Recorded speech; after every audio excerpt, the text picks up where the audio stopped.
Hi, this is Nancy Wilson. Welcome to Wilson Counseling.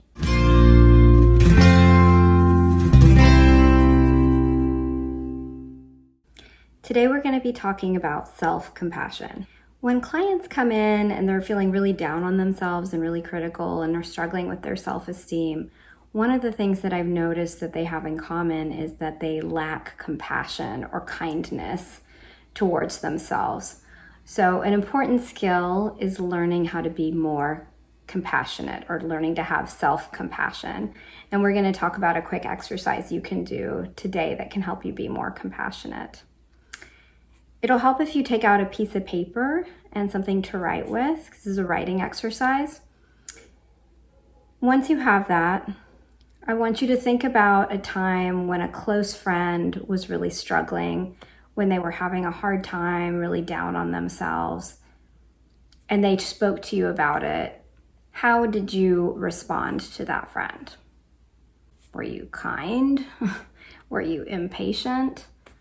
If you are at your best, how did you respond to that friend?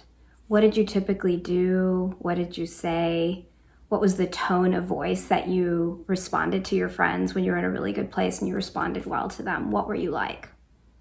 The second thing I want you to do is to think about a time when you were feeling bad about yourself. You were feeling kind of angry, having maybe some self-loathing, were disappointed in yourself and really struggling.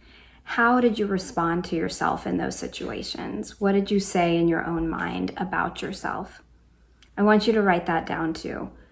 What did you say? What was the tone in which you spoke to yourself? And how did that leave you feeling in those times? I can imagine it wasn't always the kindest. And when you're critical, that had an immediate effect on your sense of self-esteem and your sense of value.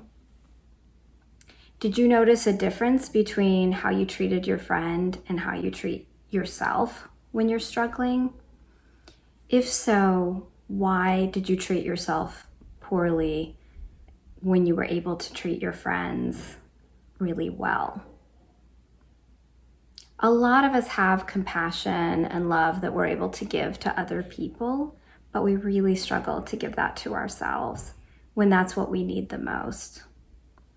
So I want you to think about all the ways that you treat a friend when you're at your best.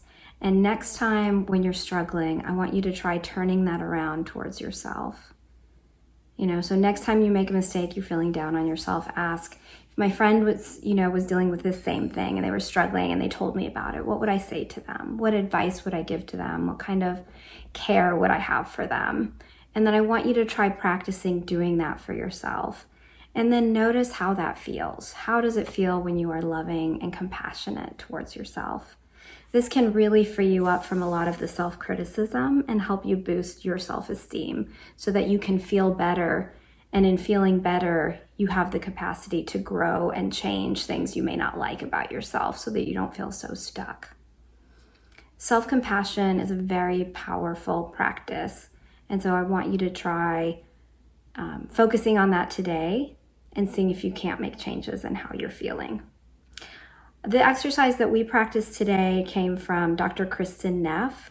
You can find her work on selfcompassion.org. She has a lot of great exercises, so I really recommend that you guys go to selfcompassion.org, and I'll put that in the show notes below as well.